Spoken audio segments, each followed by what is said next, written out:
Hello दोस्तों, मेरा नाम सतीश यादव है और आप लोग देख रहे हैं मेरा चैनल आदर्श कोचिंग सेंटर।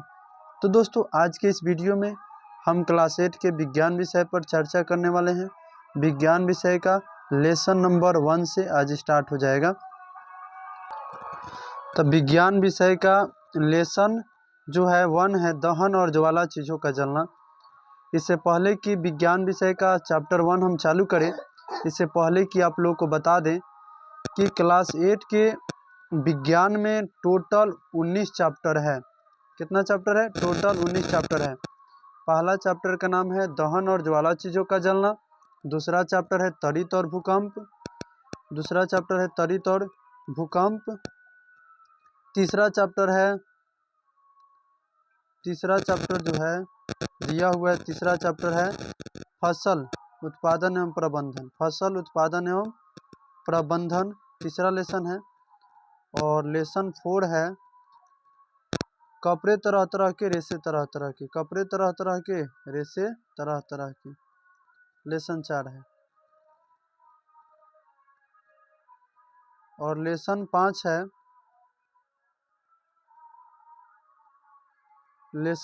है बल से जोर आजमाइश। इसके बाद है लेसन 6 घर्षण के कारण।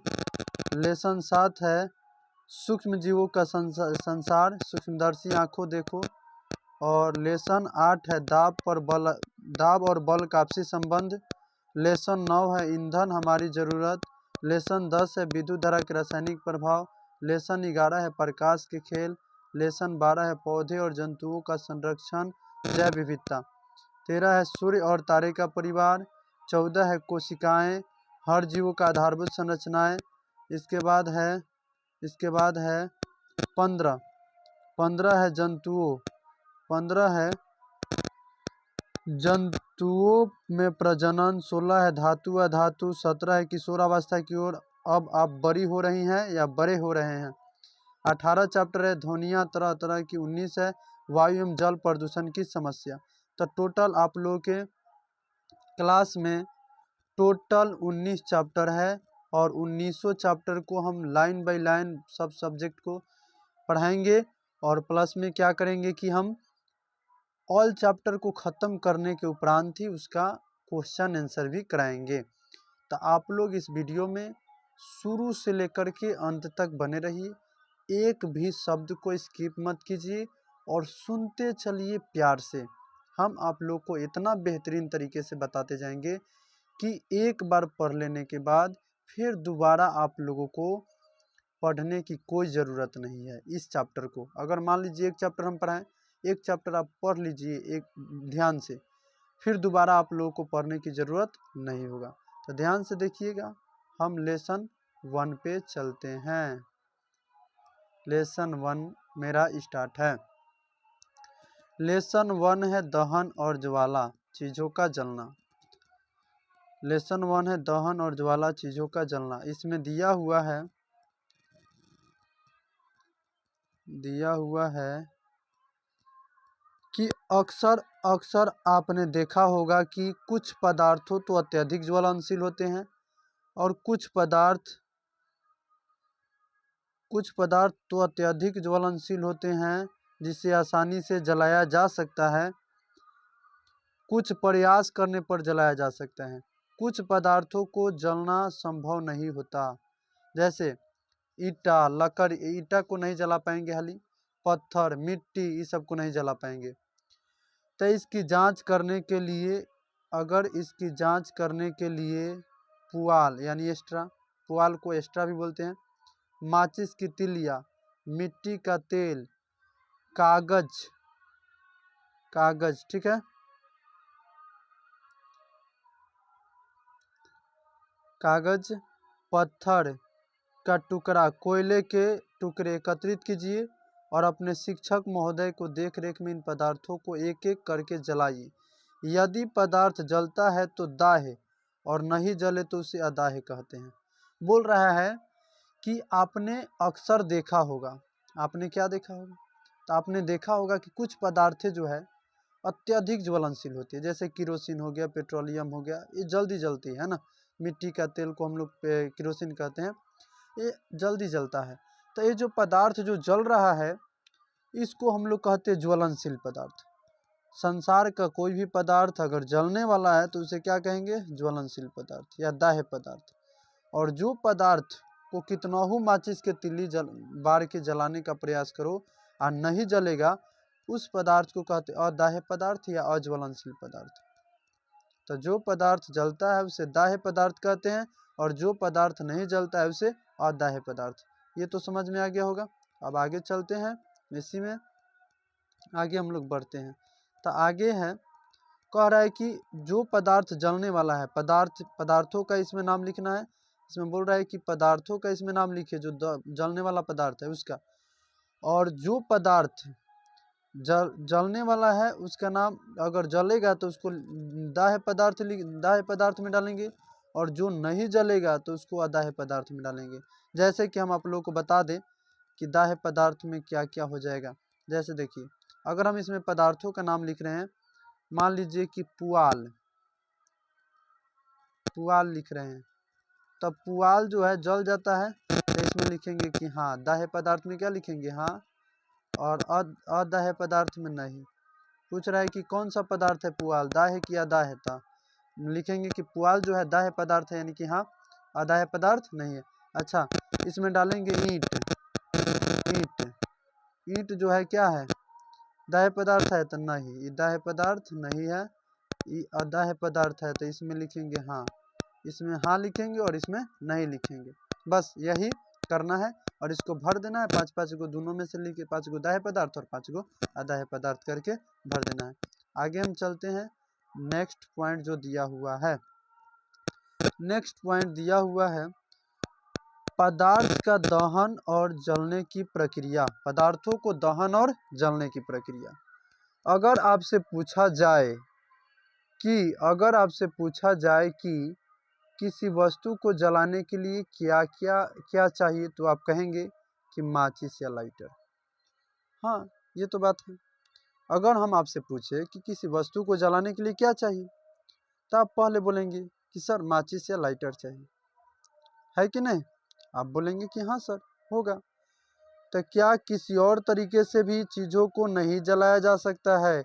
आइए पता करें। देखिए, जिस समय माचिस या लाइटर का आविष्कार नहीं हुआ था, उस समय चकमक पत्थरों की सहायता से दो पत्थरों को टकरा करके और आग जलाया जाता था। चाहे पेड़ की टहनियों को आपस में घर्षण करके जलाया जाता था। आप इस तरीके का प्रयोग कोई यज्ञ वगैरह में आप देख सकते हैं। यज्ञ जब होता है तो यज्ञ में क्या किया जाता है? पत्थरों से जला दिया जाता है, नहीं तो लकड़ियों को आपस में घर्षण करा के जलाया जाता है। माचिस के तिल्ली से उसमें आग नहीं धराया जाता हवन कुंडों को। ठीक है, तो आगे चलते हैं नेक्स्ट टॉपिक पे। नेक्स्ट टॉपिक यहाँ पे दिया हुआ है, एक छोटा सा हैंड लेंस दिया हुआ है और इसके माध्यम से कागज के जलाते हुए दृश्य को दिखाया गया है। देखिए, क्रियाकलाप 1 बोल रहा है कि अपने आसपास के दो पत्थर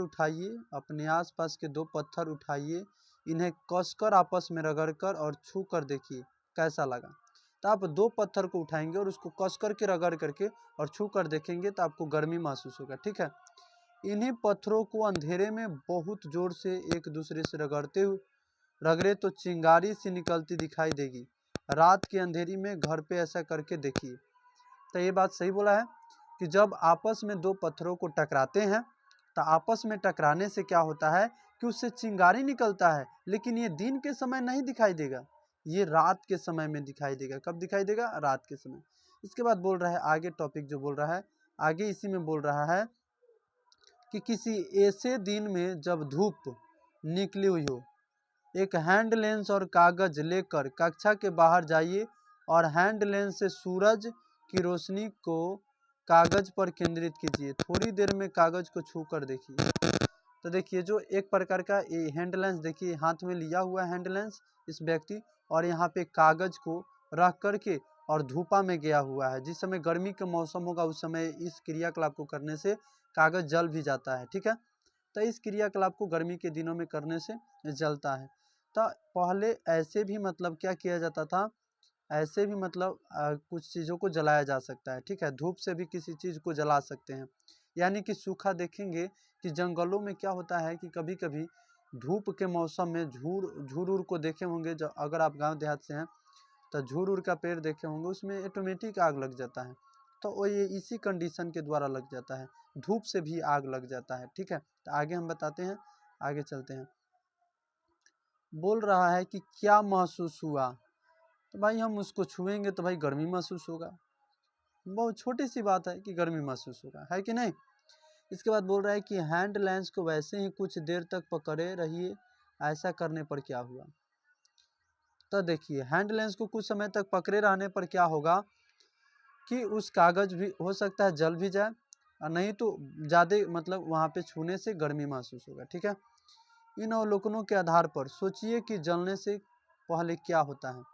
तो देखिए किसी भी वस्तु को जलने से पहले, उसमें पहले जलने से पहले गर्मी पैदा होती है। यहाँ पे दिया हुआ है किसी चीज़ को जलाने के लिए हमें ऊष्मा या गर्मी की ज़रूरत होती है। असल में जब हम किसी चीज़ को गर्म करते हैं तो उसका तापमान बढ़ जाता है, और जब तापमान किसी निश्चित मान पर पहुंच जाता है तो वह जलने लगती है।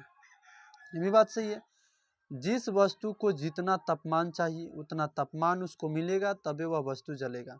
उदाहरण के तौर पर अगर हम आप लोग को बताएं तो उदाहरण के तौर पर क्या, तो उदाहरण के तौर पर पुआल, एक पुआल को अगर हम धान के जो पुआल होता है उसको जलाएंगे, ठीक है, और एक गोईठा यानी कि गांव देहात में जो चिपरी को जलाएंगे, दोनों में फर्क पड़ जाएगा। पुआल में एक माचिस के तीली से आसानी से आग लग जाएगा, लेकिन जो गोईठा है उसमें आसानी से आग नहीं धरेगा, उस पर किरोसिन तेल वगैरह छिड़क करके, नहीं तो बाल के जो एथी होता है, बाल का जो लेढ़ा होता है उससे उसमें आग धराया जाता है, चाहे कागज उगज चाहे पोलोथीन उलोथीन से आग धरा करके, तब उस पर गोईठा को साज दिया जाता है जिससे उसमें आग लग जाता है। तो ऐसे किया जाता है।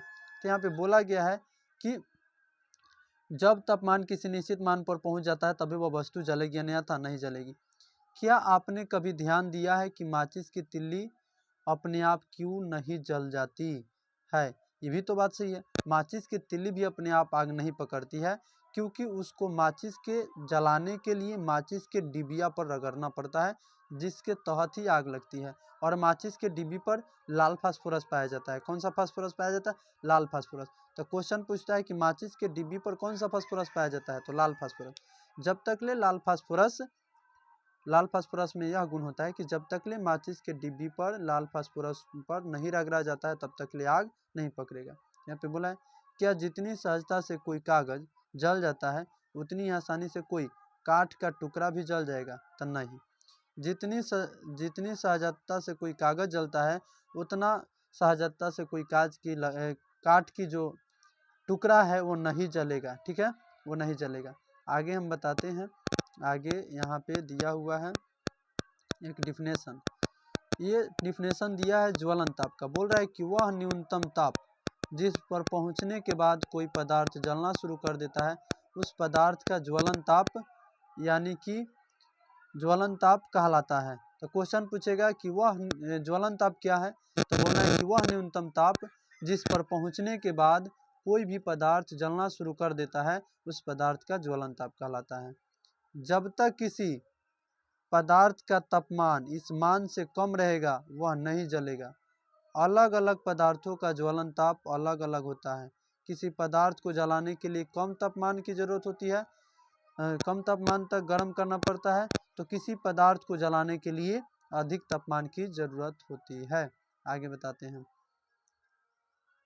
आगे है और किसी को ज़्यादा तापमान तक, यानी किसी पदार्थ को जलाने के लिए कम तापमान, जैसे कागज को जलाने के लिए तुरंत तीली बारे जल गया, लेकिन वही काठ की लकड़ी को जलाने के लिए तनी ज़्यादा उसको गर्मी चाहिए, तो इसलिए उस पर किरोसिन तेल यानी मिट्टी का तेल छिड़काव करके जलाएंगे तो आसानी से वो भी जलने लगेगा, लेकिन उसको ज़्यादा गर्म करना पड़ेगा। ठीक है, कोयला को जलाने के लिए भी ज़्यादा कष्ट करना पड़ता है, जबकि कोयला के तुलना में अगर कोई चिपरी गोईठा को जलाएंगे तो कम आसानी से जल जाता है ना।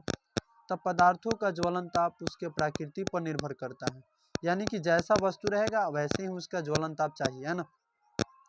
कह रहा है कि गर्मियों के मौसम में बहुत अधिक बहुत अधिक गर्मी पड़ने पर कुछ स्थानों में सूखी घास आग पकड़ लेती है। तो ये बात सही है। गर्मियों के मौसम में बहुत अधिक गर्मी पड़ने से क्या होता है कि जहाँ पे सूखी घासें होती है, इकट्ठी रहती है, तो उसमें धूप के कारण आग पकड़ लेती है, क्योंकि उसको कम तापमान की जरूरत होती है। जितना ताप चाहिए उतना सूरज भगवान के किरण से ही वो वहाँ पे पड़ जाता है, जिसके तहत उसमें आग लग जाती है। तो बोल रहा है कि जिससे जंगल ही आग की लपेट में आ सकता है, जिसे दावानल कहते हैं। तो क्वेश्चन पूछेगा कि दावानल क्या है। तो यहाँ से इसका आंसर दे सकते हैं कि गर्मियों के मौसम में बहुत अधिक गर्मी पड़ने पर कुछ स्थानों में सूखी घास आग पकड़ लेती है, जिससे पूरा जंगल ही आग की लपेट में आ सकता है, जिसे दावानल कहते हैं। ये इसका आंसर हो जाएगा, दावानल पूछेगा तो एक क्वेश्चन ये भी बन रहा है कि दावानल क्या है। ठीक है, आगे बोल रहा है कि वह पदार्थ जिसका ज्वलन ताप कम होता है आसानी से आग पकड़ लेती है। तो क्वेश्चन पूछेगा कि किस पदार्थों में आसानी से आग पकड़ लेती है।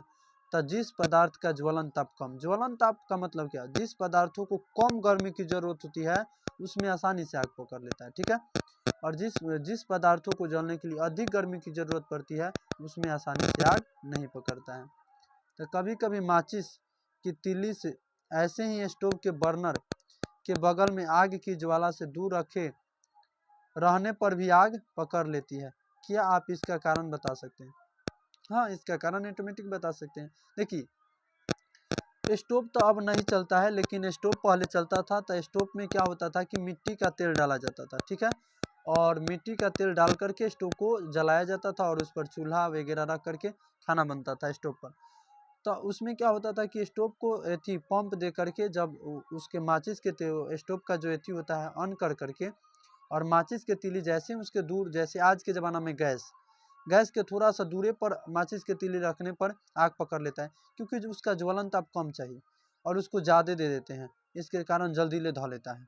ठीक है, तो ये क्यों पकड़ लेता है, इसका कारण आप लोगों को पता चल गया कि गैस या जो स्टोव है उसको ज्वलन ताप कम चाहिए था, और अधिक ज्वलन ताप के कारण जल्दी ले दूरे रहने पर ही आग पकड़ लेता है। ठीक है, आगे हम बताते हैं। आगे आगे आगे आगे बोल रहा है कि किसी भी पदार्थ का ज्वलन ताप उस पदार्थ की रासायनिक प्रकृति पर निर्भर करता है। ये बात सही है।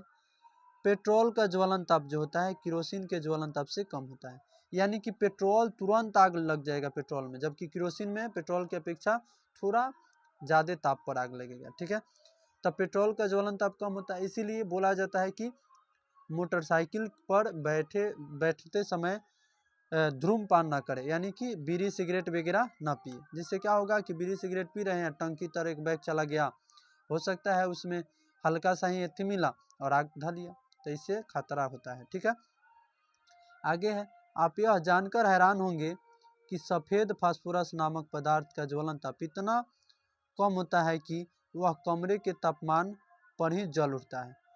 हाँ, याद रखना, एक सफ़ेद फास्फोरस नामक पदार्थ होता है। तो जो सफ़ेद फास्फोरस जो है यह ऐसा पदार्थ होता है जो कमरे के तापमान पर ही जल उठता है, सफ़ेद फास्फोरस। ठीक है, इसलिए उसे हाथ से नहीं छूते और पानी के अंदर रखना पड़ता है। तो क्वेश्चन पूछा जाएगा किस फास्फोरस को पानी के अंदर रखा जाता है। तो आंसर डालिए, आंसर हो जाएगा सफ़ेद फास्फोरस। किस फास्फोरस को पानी के अंदर रखा जाता है?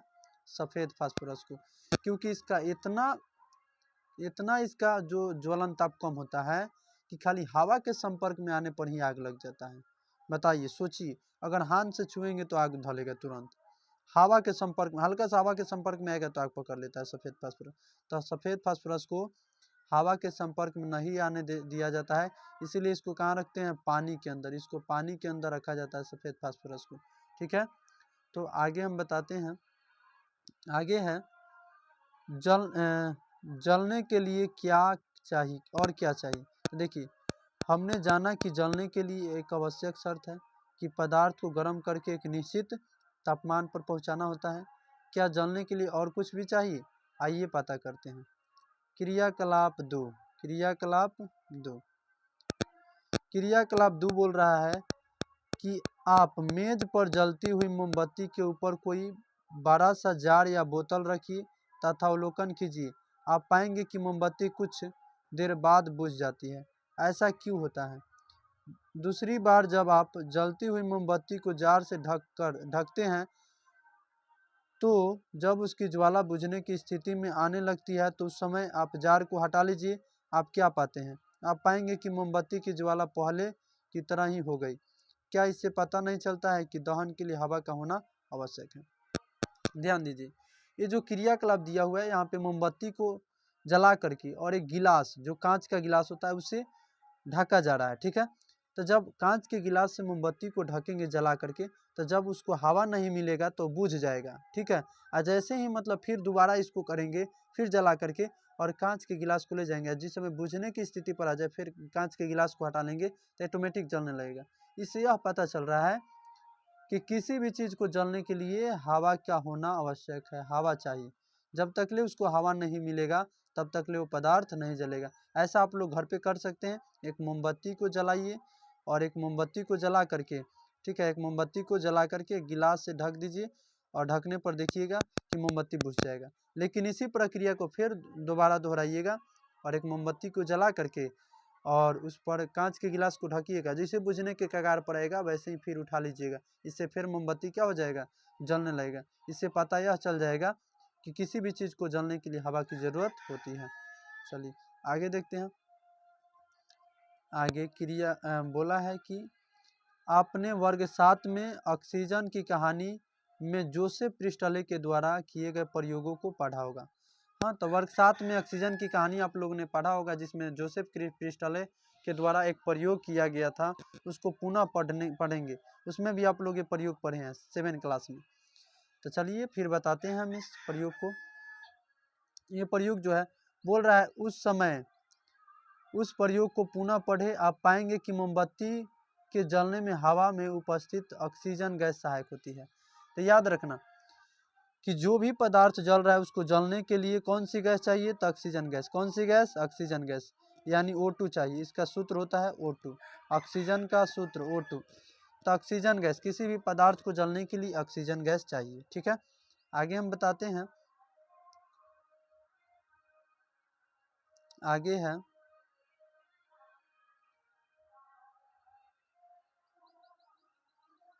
क्रियाकलाप 3। क्रियाकलाप 3 बोल रहा है कि कागज की एक कटोरी बनाकर पानी गर्म करना। देखिए, एक मोमबत्ती को जला दिया गया यहाँ पे, है ना, और एक कागज का कटोरी बनाया गया, उसमें पानी भर दिया गया। बोल रहा है कि क्या आप यह जानते हैं कि पानी को कागज की कटोरी में गर्म किया जा सकता है? इसके लिए कागज की कटोरी बना लीजिए तथा उसे जलती हुई मोमबत्ती के पास ले जाइए। आप देखेंगे कि कागज जल जाता है। मतलब पहले खाली कटोरी कागज का बना के जब मोमबत्ती के पास ले जाएंगे तो कागज क्या हो जाएगा? जल जाएगा। लेकिन अब आप एक कटोरी बनाइए तथा उसमें पानी भरकर मोमबत्ती के लौ के ऊपर ले जाइए। क्या कागज की कटोरी जलने लगी? तो देखिए, जब पानी भर के कागज के कटोरी को ले जाएंगे तो नहीं जलेगा। कागज की कटोरी नहीं जलती है। आप पाते हैं कि कागज की कटोरी से ऊष्मा का संचरण जल में होता रहता है और कागज जलने से बच जाता है। यानी कि देखिए, जब कागज के कटोरी ऐसे बना करके उसमें पानी नहीं डालेंगे और मोमबत्ती के जला करके इसके लौ पर ले जाएंगे तो कागज के कटोरी उस समय में जल जाएगा। लेकिन जब कागज के कटोरी बना के और उसमें पानी भर के तब ले जाएंगे इसके लौ पर, तब पानी गर्म हो जाएगा। क्या हो जाएगा? पानी गर्म हो जाएगा। इस क्रियाकलाप को आप लोग करके देख सकते हैं। आगे हम चलते हैं। आगे है, आपने देखा होगा क्या? तो पहला बोला है कि लकड़ी वाले चूल्हे में कुछ खाली स्थान छोड़ दिया जाता है। हाँ, लकड़ी वाले चूल्हे में कुछ खाली स्थान छोड़ा जाता है। क्यों? क्योंकि उससे हवा आ सके और आसानी से वो जो है चूल्हा में आसानी से आग पकड़े रहे और जलते रहे। ठीक है, दूसरा बात बोल रहा है कि केरोसिन वाले स्टोव में एक छिड़काव लोहे का गोल वलयकार रचना होती है जिससे होकर नीचे से हवा का प्रवेश होता है, जिससे बर्नर में केरोसिन तेल से भीगे कपड़े की बत्ती से तेल को जलने में मदद करती है। यही बात है, स्टोव में भी खुला छोड़ दिया जाता है हवा जाने के लिए। ठीक है, तीसरा बात बोल रहा है कि गैस स्टोव के बर्नर में कई छोटे छोटे छेद होते हैं जिससे हवा प्रवेश करती है और ईंधन को जलाने में मदद करती है। ये भी बात सही, यानी कि किसी भी पदार्थ को जलने के लिए हवा की ज़रूरत तो होगा ही होगा। अगर वो पदार्थ, पहले तो दाह्य पदार्थ होना जरूरी है, पहला वो पदार्थ कैसा होना चाहिए? पहला वो पदार्थ होना चाहिए दाह्य। पहला वो पदार्थ होना चाहिए, वो पदार्थ होना चाहिए कैसा? तो पदार्थ होना चाहिए, पहला वो पदार्थ दाह्य चाहिए, दाह्य पदार्थ होना चाहिए, यानी जिसको जलाने पर जले। दूसरा उसमें हवा की ज़रूरत होगी, ये बात याद रखना। दो बातें, पहला दाह्य पदार्थ होना चाहिए, दूसरा हवा की ज़रूरत। हवा जब तक ले नहीं मिलेगा तब तक ले वो पदार्थ नहीं जल पाएगा। आगे बताते हैं, आगे चलते हैं। तो यहाँ पे बोला है दहन के लिए वायु का होना आवश्यक है। इसे उपरोक्त उदाहरणों द्वारा समझा जा सकता है। बोला है कि साधारणतः जलना एक रासायनिक प्रतिक्रिया है जिसमें तीन चीज़ों की आवश्यकता होती है। यानी कि जलना कैसी अभिक्रिया, क्वेश्चन पूछा जाएगा कि जलना कौन सी प्रतिक्रिया है, तो एक रासायनिक प्रतिक्रिया है। जलने के लिए कितने चीज़ों की आवश्यकता होती है, तो तीन चीज़ों की आवश्यकता होती है। कितने चीज़ों की आवश्यकता होती है? तीन चीज़ों की। पहला ज्वलनशील पदार्थ का होना, यानी जो पदार्थ है वो जलने वाला होना चाहिए, पहला जलने वाला पदार्थ होना चाहिए।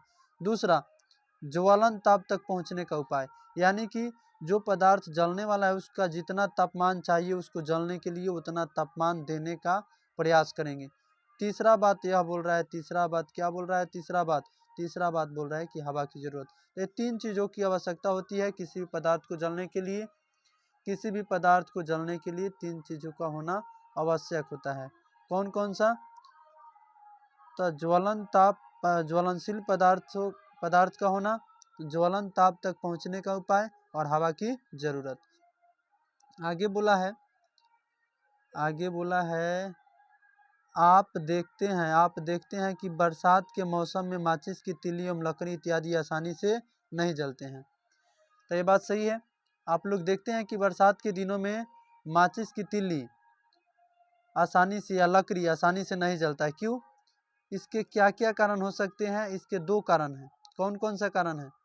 पहला तो यह कि ठंड में वातावरण का ताप कम हो जाता है और नमी रहती है।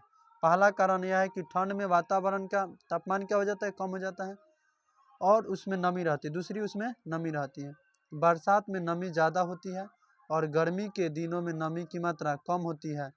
गर्मी के दिनों में नमी की मात्रा क्या होती है? कम होती है, नमी की मात्रा कम रहती है तथा वातावरण का तापक्रम ज़्यादा होता है। ऐसे दिनों में आप देखेंगे कि माचिस की तिल्ली या गोईठा आसानी से जल जाता है। यदि ये सभी जलावन नम हो तो जलने में कठिनाई होती है। गोईठा, लकड़ी इत्यादि भी केरोसिन डालकर जलाने से जल जाता है। यानी कि गर्मी के दिनों में आसानी से जल जाएगा क्योंकि उसमें नमी कम रहता है। जबकि बरसात के दिनों में क्या होता है कि उसमें नमी होने के कारण और ठंड के कारण वो आसानी से आग नहीं पकड़ता है। अब आगे हम पढ़ते हैं लोग माचिस की कहानी। माचिस की कहानी बहुत ही इंपॉर्टेंट टॉपिक है। माचिस की कहानी, माचिस की कहानी हम लोग पढ़ने जा रहे हैं। बोल रहा है कि आप जानते ही होंगे कि पुराने समय में पत्थरों को आपस में रगड़ने से निकलने वाली चिंगारियों से आग जलाई जाती थी। हाँ, पुराने ज़माने में क्या होता था कि जो पत्थरों को रगड़ा जाता था उससे जो चमक निकलती थी, उससे जो चिंगारी निकलती थी, उसी से आग जलाया जाता था, जिस समय लोगों को जानकारी नहीं था। फिर माचिस बनाने का प्रयास हुआ और माचिस बनाने का प्रयास सबसे पहले सन 1680 में हुआ। क्वेश्चन पूछा जाएगा कि माचिस बनाने का प्रयास सबसे पहले कब हुआ था? तो 1680 ईस्वी में। किसने बनाया था? तो रॉबर्ट बॉयल ने कागज के टुकड़े पर सफ़ेद फास्फोरस लगाकर उसे सल्फर लगे कागज पर रखा। याद रखना, सबसे पहले जो माचिस बनाने का शुरुआत हुआ 1680 ईस्वी में किसने किया था? तो रॉबर्ट बॉयल ने किया था। रॉबर्ट बॉयल ने कैसा फास्फोरस लगा करके किया था? तो सफ़ेद फास्फोरस। जो सबसे पहले जो माचिस बना था उस पर सफ़ेद फास्फोरस लगा करके बनाया गया था, सल्फर लगे कागजों पर। ठीक है, ऐसा करने पर क्या हुआ? ऐसा करने पर कागज ने आग पकड़ ली और सफ़ेद फास्फोरस बहुत ही कम तापमान पर आग पकड़ लेता है। इस कारण से यह बहुत खतरनाक भी होता है। यानी सफ़ेद फास्फोरस के बारे में तो हम बता दिए हैं और आप लोग जान ही रहे हैं कि सफ़ेद फास्फोरस को पानी के अंदर रखा जाता है डुबा के, क्योंकि ये खतरनाक होता है, केवल हवा के संपर्क में ही आग पकड़ लेता है। तो क्या हुआ कि बहुत ही खतरनाक साबित हुआ और जब खतरनाक साबित हुआ इस तरह से माचिस काफ़ी खतरनाक थी, तो इस माचिस को क्या कर दिया गया, बैन कर दिया गया, इस माचिस को बंद कर दिया गया, ऐसा माचिस को बंद कर दिया गया। और फिर प्रयास जारी हुआ और आगे देखिए बोल रहा है कि माचिस का जो रूप आज है उसे बनने की शुरुआत 1845 में लाल फास्फोरस के आविष्कार के बाद हुई। तो लाल फास्फोरस का आविष्कार कब हुआ, 1845 में। और जो माचिस आज हम लोग देखते हैं उस माचिस पर लाल फास्फोरस लगा रहता है। लाल फास्फोरस अपने आप आग नहीं पकड़ती है बल्कि रगड़ने पर पकड़ती है। और हम लोग जानते हैं कि लाल फास्फोरस एक ऐसा फास्फोरस है जो अपने आप आग नहीं पकड़ती है बल्कि उसको रगड़ने पर आग पकड़ती है। ठीक है, तो लाल फास्फोरस जो है अपने आप आग नहीं पकड़ती है। तो लाल फास्फोरस अपने आप आग नहीं पकड़ती है, इसे रगड़ने पर ही जलता है ना, इसे रगड़ने पर ही जलता है। लाल फास्फोरस एक ऐसा फास्फोरस है जो कि रगड़ने पर ही जलता है। अपने घरों में जो माचिस की डिब्बी आप देखते हैं उसमें तिलियों पर लगा रसायन पोटेशियम कैलोरेट होता है। यानी जो माचिस के तिली हम लोग देख रहे हैं उसके डिब्बिया पर कौन सा क्या लगा रहता है, तो रसायन पोटेशियम कैलोरेट लगा रहता है। और डिब्बी पर लाल फास्फोरस, उसके तिली पर रसायन पोटेशियम कैलोरेट और डिब्बी पर लाल फास्फोरस लगा रहता है और सल्फर लगा होता है। ठीक है, माचिस की तिलियाँ डिब्बी पर रगड़ने से ही आसानी से जल उठती है पर अपने आप नहीं जलती, इसलिए यह खतरनाक भी नहीं होती है। लाल फास्फोरस इस्तेमाल करके पहली बार सेफ्टी माचिस कार्ल लुडनस्टॉन ने 1855 में स्वीडन में बनाई। तभी क्वेश्चन पूछेगा कि सेफ्टी माचिस का आविष्कार किसने किया था। सेफ्टी माचिस का आविष्कार किया था कार्ल लुडनस्टॉन ने। कब किया था, 1855 में। और कहाँ बनाया गया था, तो स्वीडन में यह माचिस बनाया गया था जिसको आज हम लोग इस्तेमाल करते हैं। ठीक है, तो आगे हम बताते हैं। आगे बोल रहा है मोमबत्ती का इतिहास। मोमबत्ती का इतिहास हम लोग देखेंगे। बोल रहा है कि एक छोटी सी मोमबत्ती के जलने में बहुत ही सी जानकारी छुपी होती है। आइए इसी मोमबत्ती के माध्यम से जलने की प्रक्रिया को और अच्छे से समझने का प्रयास करें। माइकल फैराडे एक महान वैज्ञानिक थे जिन्होंने विद्युत के क्षेत्र में काफ़ी काम किया। उन्हें विज्ञान से काफ़ी लगाव था और विज्ञान के प्रचार के लिए जगह जगह जाकर भाषण देते थे तथा लोगों में वैज्ञानिक समझ विकसित करते रहते थे। 1860 में उन्होंने लोगों को मोमबत्ती का इतिहास बताया जिसका सारांश यहाँ पे है। उन्होंने क्या बताया मोमबत्ती के इतिहास में। मोमबत्ती का इतिहास किसने बताया, तो माइकल फैराडे एक महान वैज्ञानिक थे। उन्होंने क्या किया कि विज्ञान से उन्हें बहुत लगाव था, वो जगह जगह जाकर के भाषण देना स्टार्ट किए और लोगों को 1860 में उन्होंने मोमबत्ती का इतिहास बताया जिसका सारांश यहाँ पे दिया हुआ है। बोला है कि मोम एक ईंधन है यानी ऊर्जा का एक रूप है। यह एक हाइड्रोकार्बन है जो हाइड्रोजन और कार्बन से मिलकर बनी होती है। तो मोम क्या है, तो मोम एक ईंधन है, यह एक ऊर्जा का रूप भी है। यह किस किस से मिलकर के बना है, तो हाइड्रोजन और कार्बन से मिलकर के बना है। मोम को हम लोग, यह मधुमक्खी के छत्ते से भी निकाली जाती है। मोमबत्ती का जो मोम होता है उसको मधुमक्खी के छत्ता से भी निकाला जाता है। आगे देखना, आगे है मोमबत्ती के छत्ता से भी निकालते हैं।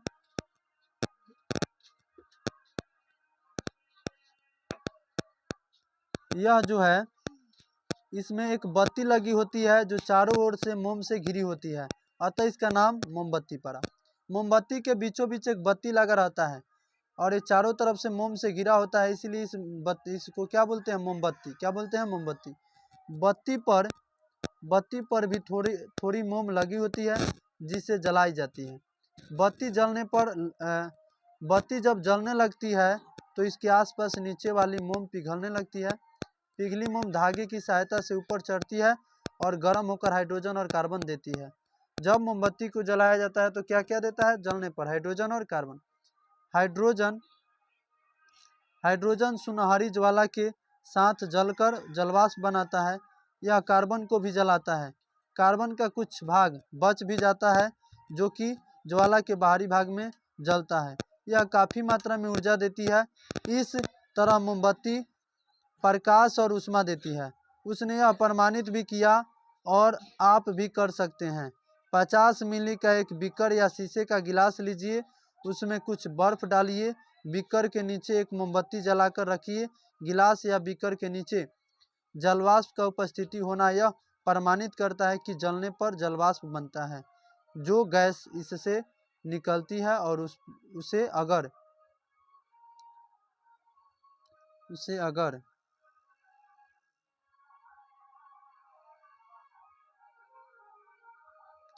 चूना पानी के अंदर बहाया जाता है तो इसका दूधिया हो जाना, इसके अंदर कार्बन डाइऑक्साइड गैस की मौजूदगी को दर्शाया जाता है।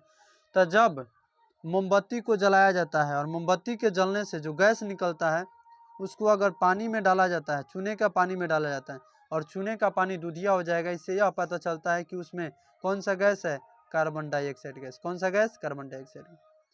आगे हम बताते हैं क्रियाकलाप 4। बोल रहा है कि आपने दिए में तेल से भीगी बत्ती से तो देखी होगी, रुई में तेल सोकर ऊपर आता रहता है और जलता रहता है। तो जो दिया में जो बत्ती डाला जाता है रुई वाला, वो तेल को सोख करके ऊपर आते रहता है और जलते रहता है। बिल्कुल इसी तरह मोमबत्ती में भी पिघली हुई मोमबत्ती में ऊपर की ओर चढ़ती रहती है। अब आप कह सकते हैं कि क्या मोमबत्ती में यही पिघली हुई मोम जलती है? तो हाँ, जो मोम होता है मोम जलती रहती है और साथ साथ उसके बत्ती भी जलते रहता है और मोम पिघल पिघल कर उस बत्ती के सहारे ऊपर आते रहता है। क्रियाकलाप 5 देखते हैं। एक मोमबत्ती की लौ के अंदर बत्ती के ठीक ऊपर कांच की नली लगाइए, दूसरी ओर एक जलती हुई माचिस की तीली ले जाइए। क्या हुआ अवलोकन कीजिए। तो आगे हम बताते हैं।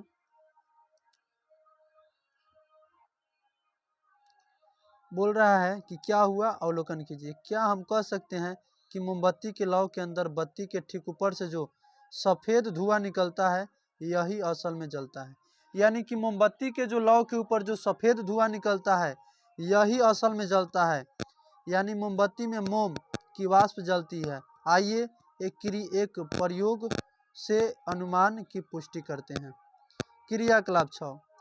एक मोमबत्ती जलाइए, इसे 1-2 मिनट तक जलने दीजिए, इसके बाद इसे बुझा दीजिए। आपको एक सफ़ेद धुआं की लाइन से दिखाई देगी। एकदम जल्दी से एक जलती हुई तिल्ली धुएं की इस लाइन के आसपास लाइए। क्या हुआ? तो देखिए, जब मोमबत्ती को जला करके और देखेंगे तो उसमें जल्दी से ना बुता देंगे तो सफ़ेद की धुएं की लाइनें दिखाई देगी और फिर एक जलती हुई तिल्ली उस धुएं के पास ले जाएंगे तो हो सकता है कि वो तिल्ली से वो धुआं जलने लगे। इससे यह पता चल रहा है कि मोमबत्ती का जो सफ़ेद धुआं निकलता है वही जलती है असल में, वाष्प। बत्ती को जलती हुई तिल्ली से छुआइए। बिना ही हमने मोमबत्ती जला ली, बिना ही छुआए ही क्या कर ली, मोमबत्ती को जला ली। अपने शब्दों में इसकी व्याख्या करें। जब हम मोमबत्ती की बत्ती को माचिस से जलाते हैं तो सबसे पहले बत्ती के जलने से गर्मी पैदा होती है, जिससे तापमान बढ़ने लगता है। इससे ठोस मोम द्रव में और फिर द्रव मोम वाष्प में बदल जाती है और अंत में मोम की यह वाष्प ऑक्सीजन से क्रिया करती है और जलना स्टार्ट कर देती है। आगे हम पढ़ते हैं क्रियाकलाप 7।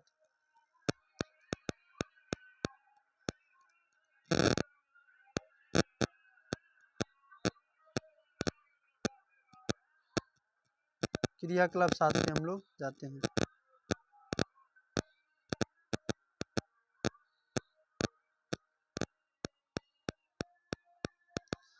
क्रियाकलाप 7 है। क्रियाकलाप 7 बोल रहा है। क्रियाकलाप 7। क्या आपको मोमबत्ती की लौ में कोई काला भाग दिखाई देता है?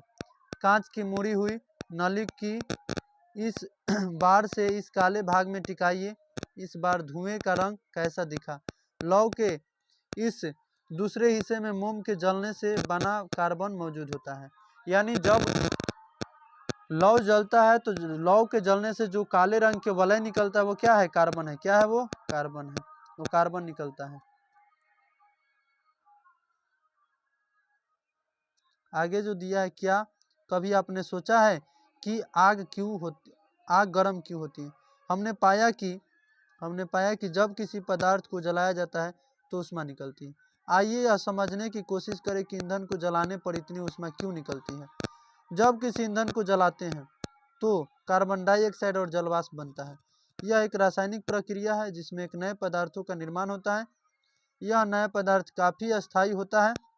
जिस प्रक्रिया में काफ़ी मात्रा में ऊर्जा निकलती है, जिसका ऊष्मीय मान बहुत ज़्यादा होता है, अतः आग गर्म होती है। आगे हम बताते हैं, आगे दिया हुआ है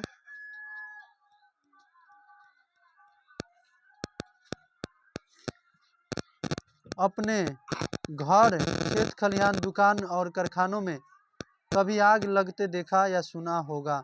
क्या आप जानते हैं कि झारखंड के खनिज इलाका आज आग के लिए संवेदनशील है। झारखंड के खनन क्षेत्रों में आग लगना आम बात है। यदि आपने इस तरह की कोई घटना देखी हो तो इसके बारे में चर्चा कीजिए। तो देखिए, जब भी मतलब कोयला के खदानों में ऑटोमेटिक आग लग जाता है, क्योंकि वो दाह्य पदार्थ होने के कारण, घर्षण के कारण उसमें आग लग जाता है। अब देखिए, ये तो हम लोग जान गए आग के बारे में इतना सारे बातें। अब आग के नियंत्रण के बारे में जानेंगे कि आग को कैसे आग से नियंत्रण कैसे पाएं। आग से नियंत्रण कैसे करें? क्या आपके निकटस्थ शहर या नगर फायर ब्रिगेड स्टेशन है? क्या कभी आपने आग बुझाते हुए देखा? साधारणतः वह आग पर जल डालती है। जल ज्वलनशील पदार्थों को ठंडा करता है। ऐसा करने से आग फैलाव बंद हो जाता है और इस प्रक्रिया में जलवाष्प बनती है और वह बाहरी वायु की आपूर्ति बंद कर देती है और आग बुझ जाती है। आग के फैलाव के रोकने के लिए इन तीनों में से किसी एक काम को करना पड़ेगा। देखिए, आग को फैलाव को रोकने के लिए क्या करना होता है, तो यहाँ पे 3 बातें दिया हुआ है, उसी को करना होगा। पहला, 3 बातों को करना होगा आग के फैलाव को रोकने के लिए। पहला बात यह है कि दाह्य पदार्थ को हटा दे, यानी जो पदार्थ जहाँ पे आग लगा हुआ है वहाँ जो पदार्थ जलने वाला है उस पदार्थ को हटा दें। दूसरा बात यह है कि ऑक्सीजन की आपूर्ति को बंद कर दें। अब ऐसा ऑक्सीजन की आपूर्ति को कैसे बंद करेंगे, तो उसके लिए यंत्र आता है जो जिसमें केवल कार्बन डाइऑक्साइड गैस रहता है। इसको वहाँ पे छिड़काव करने से ऑक्सीजन की आपूर्ति बंद हो जाता है, जिससे वायु से कनेक्शन जैसे टूटेगा आग बुझ जाएगा। तीसरा ये काम कर सकते हैं, उसके ज्वलन ताप को बढ़ा दें, यानी जो पदार्थ जलने वाला है उसको और एथी कर दें, आज ज़्यादा ज्वलन ताप दे दें, जिससे एक के बार में आसानी से जल जाएगा। आइए अब आग बुझाने वाले संयंत्र, जिसे अग्निशामक कहा जाता है, के बारे में जानें। ये 2 तरह के होते हैं। अग्निशामक ऐसा नहीं रहता है, 2 तरह के होता है। कितने तरह के? 2 तरह के। एक जिसमें कार्बन डाइऑक्साइड गैस उच्च दाब पर भरा होता है, और दूसरा जिसमें कांच के एक शीशी में अम्ल और जिस मात्रा में कांच का बोतल रखा जाता है उसमें सोडियम बाइकार्बोनेट का विलय रखा होता है। आग बुझाने की प्रक्रिया में जब कांच की बोतल का मुंह तोड़ा जाता है तो यह अम्ल सोडियम बाइकार्बोनेट से प्रतिक्रिया कर कार्बन डाइऑक्साइड बनाता है, जो आग हवा के से संपर्क तोड़ देता है, जिससे आग बुझ जाती है। अब सरकारी आदेशों के अनुसार कार्यालय, संस्थान या मल्टी स्टोरी बिल्डिंग में इन्हें रखना अति आवश्यक है। कुछ सावधानियों पर ध्यान देना आवश्यक है। जहां बिजली से आग लगी हो वहां पानी का उपयोग नहीं किया जाता है। जहां बिजली से आग लगी हो वहां पानी का उपयोग नहीं करना चाहिए। ठीक है, यहाँ पे दिया हुआ है। तो जहाँ पे बिजली से आग लगी हो वहाँ पानी का उपयोग नहीं किया जाए। यहाँ तेल में आग लगा हो तो पानी नहीं डालना चाहिए, क्योंकि पानी तेल से क्या होती है, भारी होने के कारण नीचे चली जाती है और आग नहीं बुझती है। आप पेट्रोल पंप के नज़दीक बाल्टी में बालू रखा देखते होंगे, ज़रा सोचिए ऐसा क्यों। तो देखिए, पेट्रोल पंप पर आग जब लगेगा तो तेल जो होता है हल्का होने के कारण ऊपर दहता है, पानी से नहीं बुझेगा। तो जब पानी से नहीं बुझेगा इसीलिए बालू रखा जाता है कि बालू से बुताया जाए। अच्छा है, फायर ब्रिगेड का वहाँ पे वो अग्निशामक यंत्र जो ऊपर दिखाए हैं, ऐसा वाला चित्र, ऐसा वाला यंत्र भी रखा जाता है। पेट्रोल पंप पर ऐसा वाला भी यंत्र रखा जाता है, जिससे आग को आसानी से बुझाया जा सके। आगे बोला है, क्या आपने अपने नज़दीक अग्निशामक सेवा टेलीफोन नंबर नोट किया? पटना में इसका नंबर है 101 या इतना सारा 0612 22 22 22 23। आपके आसपास अगर कहीं आग लग जाए तो तुरंत अग्निशामक सेवा टेलीफोन करने के लिए नज़दीकी के अग्निशामक सेवा का संपर्क नंबर अवश्य रखिए। चलिए, तो आगे हम बताते हैं आगे है, लास्ट टॉपिक ही है, शायद लास्ट पेज है, इसके बाद ये खत्म हो जाएगा, तो आगे ध्यान दीजिएगा। आगे है अग्निकांड। अग्निकांड क्यों? कोयले की खाने में कोयले के स्वतः दहन के कई खतरनाक अग्निकांड के बारे में आपने सुना होगा, जिससे हर एक वर्ष बहुत जान माल की क्षति होती है। जंगल में स्वतः अग्निकांड या तो अधिक गर्मी से हो सकती है, या कभी आकाशीय बिजली गिरने से, या कभी कभी पौधों की आपसी रगड़ से। हम त्योहारों में जो पटाखे जलाते हैं, यह भी अग्निकांड का प्रमुख कारण हो सकता है। विस्फोट एक तरह के तीव्र का दहन ही का ही उदाहरण है। तो देखिए अग्निकांड क्या है, तो कोयले की खानों में स्वतः ही दहन के कई खतरनाक अग्निकांड के बारे में तुम लोग सुना होगा। ज्यादा घर्षण के कारण जल जाता है, या जंगलों में स्वतः पेड़ की टहनियाँ आपस में रगड़ खाती है तो उससे भी जलती है। और इसके बाद क्या है कि हम लोग जो पटाखे जलाते हैं उससे भी अग्निकांड हो सकते हैं, तो इससे बचना चाहिए। आगे है क्रियाकलाप 8। आप मोमबत्ती की ज्वाला और रसोई के स्टोव की ज्वाला के रंग को ध्यानपूर्वक देखिए। मोमबत्ती के ज्वाला के 3 क्षेत्र होते हैं। क्वेश्चन पूछेगा मोमबत्ती के ज्वाला के कितने क्षेत्र, तो 3 क्षेत्र होते हैं। कौन कौन? बाहरी भाग, मध्य भाग, आंतरिक भाग। बाहरी भाग, मध्य भाग, आंतरिक भाग, इसके बारे में चर्चा करते हैं। आइए देखते हैं। आइए अब इसे क्रमानुसार समझे। पहला, बाहरी भाग नीला और अदीप्त होता है। यहाँ पूर्ण दहन होता है क्योंकि यहाँ ऑक्सीजन ज़्यादा उपलब्ध होता है, यह सबसे गर्म होता है। तो जो मोमबत्ती का ज्वाला का बाहरी भाग होता है वो वहाँ पे पूर्ण दहन होता है क्योंकि यहाँ पे ऑक्सीजन ज़्यादा उपलब्ध होता है और ये सबसे गर्म भी होता है। दूसरा, मध्य भाग। मध्य भाग पीला और चमकीला होता है और दीप्त क्षेत्र है। यहाँ कुछ कार्बन के कण भी होते हैं, ये गर्म होकर वाष्पित हो जाते हैं और चमकने लगते हैं। यहाँ पूर्ण दहन नहीं होता है क्योंकि यहाँ ऑक्सीजन बहुत कम मात्रा में मिलता है। ऑक्सीजन यहाँ पे कम मात्रा में मिलने के कारण पूर्ण दहन यहाँ पे नहीं हो पाता है। तीसरा बताते हैं, आंतरिक भाग। यह आंतरिक क्षेत्र बत्ती के एकदम नजदीक होता है। यह काला रंग का होता है क्योंकि कार्बन के कुछ कण बच जाते हैं। यह सबसे कम गर्म क्षेत्र होता है। जैसा कि आप पहले जान चुके हैं कि ईंधन को जलाने से विभिन्न प्रकार की गैस हवा में मुक्त होती है। इन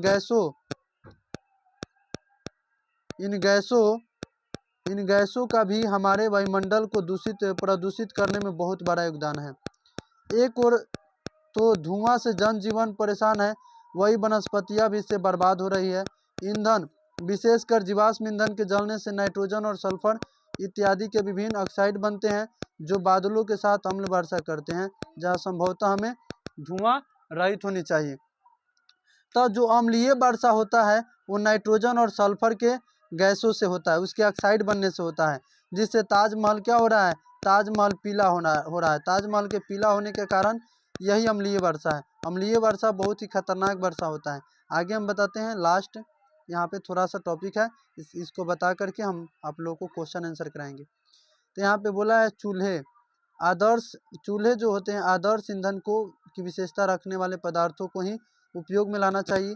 इसकी विस्तृत जानकारी आपके वायु एवं जल प्रदूषण के अध्याय में दिया गया है। तो अगला अध्याय में इसके बारे में बता दिया जाएगा। तो ये चैप्टर तुम लोग का खत्म हो गया। नेक्स्ट वीडियो हम इससे रिलेटिव, अगर आप लोग इसको प्यार और दुलार दिए इस वीडियो को, तो नेक्स्ट वीडियो में हम आप लोगों के लिए क्वेश्चन आंसर पूरा कंप्लीट लिख करके लाने वाले हैं।